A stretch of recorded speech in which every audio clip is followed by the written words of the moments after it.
mais de 2 bilhões de reais que a Lava Jato pretendia entregar para uma fundação privada ligada aos próprios procuradores ali de Curitiba.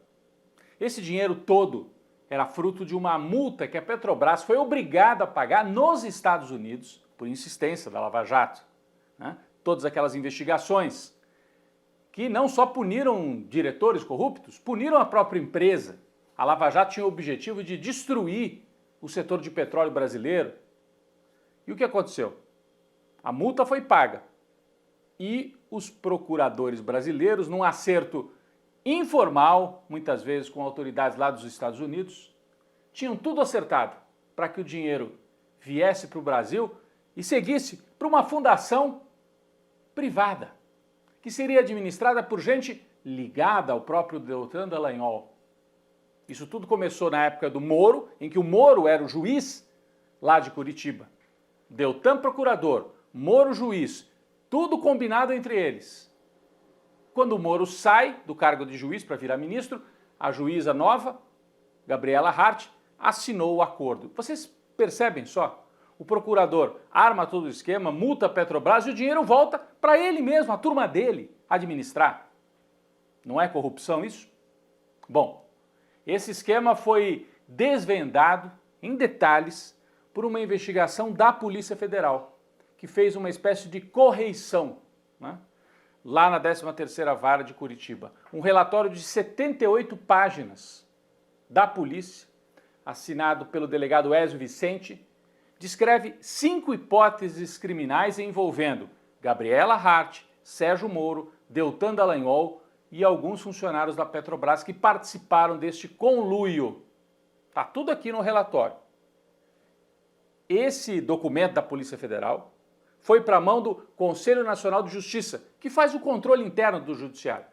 E aí o corregedor Luiz Felipe Salomão tomou a seguinte decisão, baseado nesse documento da PF, nessa investigação: afastar do cargo a juíza Hart, um outro juiz que está lá na 13ª Vara de Curitiba, Danilo Pereira Júnior, que também é ligado ao Moro, à turma da Lava Jato, e 2 desembargadores do Tribunal Regional Federal, do TRF-4, Loraci Flores de Lima e Thompson Flores. Foram afastados por envolvimento em atividades irregulares. No caso da juíza Hart, principalmente essa questão da fundação do dinheiro, que era um dinheiro público que seria administrado por uma fundação privada. Menos de 48 horas depois, o Conselho Nacional de Justiça se reuniu plenário e reverteu em parte a decisão. Manteve afastados os desembargadores, mas salvou o pescoço da Gabriela Hart e do juiz Danilo, por influência do Barroso, ministro do Supremo, que é super lavajatista ainda, era amigo do Deltan e resolveu poupar a Gabriela Hart. Mas foi uma vitória assim parcial, porque vai andar agora um processo criminal. Estas informações todas devem seguir para a Procuradoria da República, que deve abrir um processo criminal contra Gabriela Hart, Sérgio Moro, Deltan Dallagnol. Aliás, essa é a preocupação maior do ex-juiz Sérgio Moro, que já foi considerado um herói nacional, comandante da Lava Jato. Ele está sob ameaça de perder o mandato de senador, mas a maior preocupação dele é ir preso por causa desse fato aqui, envolvendo essa fundação privada. Foi por isso que ele foi pedir um encontro lá com Gilmar Mendes, abriu um canal de conversação lá no Supremo Tribunal Federal. O risco disso avançar para um processo criminal, e aí o Sérgio Moro poderia perder o mandato e ainda ir para a cadeia numa reviravolta completa, já que ele era o todo-poderoso, foi construído como um herói por parte da imprensa brasileira. Vamos acompanhar esse caso, ainda vai ter vários desdobramentos. Bom, a semana foi marcada também pelos sinais de que está em andamento no Congresso Nacional uma operação vingança. Uma operação conduzida pelo Centrão e pela extrema-direita bolsonarista para se contrapor ao STF e ao governo Lula. É uma disputa entre os 3 poderes da República: o Legislativo, que está mais dominado pela direita, o executivo, que está com Lula, e o judiciário, que está nessa fase de punir os golpistas, os bolsonaristas, e por isso sofre muita crítica da extrema-direita do partido do Bolsonaro. De que maneira que essa vingança se manifestou? O Senado quis mandar um recado para o Supremo na questão das drogas. O Supremo estava para aprovar uma interpretação legal compreendendo que há uma diferença entre o usuário de drogas leves, como maconha, e o traficante. Então o Supremo queria estabelecer um critério para que o usuário, se for pego com uma quantidade pequena para uso próprio, não fosse considerado um criminoso. Estava para acontecer isso. O Senado se adiantou e aprovou uma regra que é um retrocesso, que vai na contramão do que os países avançados estão fazendo, que considera assim, é tudo crime. Consumo, tráfico, se o sujeito for pego com um cigarro, um baseado de maconha, já é crime. Isso é para dar uma resposta para a extrema-direita que tem que botar na cadeia, né? Tem que punir. A questão é, você vai botar na cadeia e essas pessoas vão ser cooptadas pelas facções criminosas. E não é assim que se combate esse problema. Vingança também por parte da Câmara, comandada pelo Arthur Lira. Ele segue inconformado, a gente já falou disso aqui, pelo fato do governo do Lula, a turma do Lula, do Alexandre Padilha, ter derrotado o Lira e mantido o Brazão, aquele deputado acusado de mandar matar a Marielle, na cadeia. O Lira queria soltar o Brazão. E ele iniciou um processo de retaliação contra o governo também. Diz que vai abrir várias CPIs, que vai aprovar vários projetos para perturbar a base do Lula.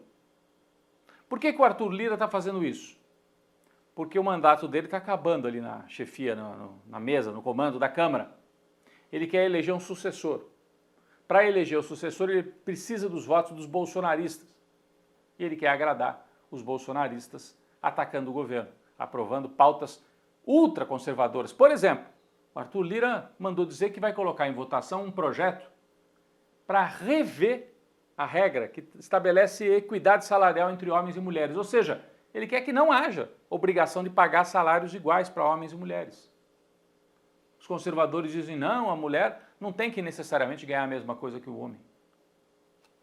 Bom, se fizer isso, vai agradar um pedaço dessa base conservadora, mas vai desagradar profundamente as mulheres Brasil afora. Então está em processo essa vingança, né?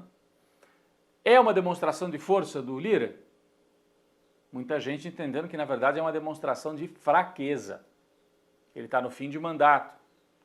Ele reagiu de maneira pouco profissional à derrota que ele sofreu no caso do Brazão. Ele está perdendo o comando e a capacidade de eleger o sucessor. Outros nomes vão ganhando mais força e o Lira pode virar uma espécie de Eduardo Cunha, que foi muito poderoso, derrubou a Dilma, depois foi parar na cadeia e hoje ninguém se lembra, está no ostracismo, apesar de atuante nos bastidores ainda da política. Para tentar diminuir essas tensões, Alexandre Moraes esteve no Congresso, se reuniu com lideranças do Congresso, o Lewandowski, ministro do Lula, também esteve lá. O Brasil, o governo, segue como alvo de Elon Musk e da extrema-direita internacional. Além da retaliação do Centrão, o governo tem que lidar com Elon Musk, que esta semana entregou a congressistas ligados a Donald Trump documentos que ele recebeu do judiciário brasileiro. A justiça mandou ele tirar do ar contas que pregavam golpe, espalhavam mentiras, agressividade, xingamentos e tal. E os trumpistas espalharam pelo mundo o seguinte, olha aí, no Brasil não há liberdade de expressão. Existe sim liberdade de expressão. O que não tem é liberdade para dar golpe, liberdade para defender crime, aí não tem. Porque aqui a lei é a lei brasileira. Mas estão fazendo barulho com essa documentação que foi divulgada por um deputado que é da extrema-direita lá nos Estados Unidos e que está numa operação política assim, para ajudar o Bolsonaro e ao mesmo tempo ajudar o Donald Trump nos Estados Unidos, já que No final desse ano acontece um embate decisivo para o mundo inteiro, especialmente para a gente aqui no Brasil. Trump e Biden. Se o Trump ganhar, o bolsonarismo fica mais forte para manter essa pressão e tentar reverter toda a situação, inclusive jurídica, em que o Bolsonaro está inelegível e está perto de ir para a cadeia. A gente percebe que o embate entre extrema-direita e os setores democráticos já não é país por país. Há uma articulação internacional. E o Brasil está no centro, está no alvo dessa extrema-direita, que precisa atacar o Lula e, ao mesmo tempo, tenta eleger o Donald Trump no final de 2024.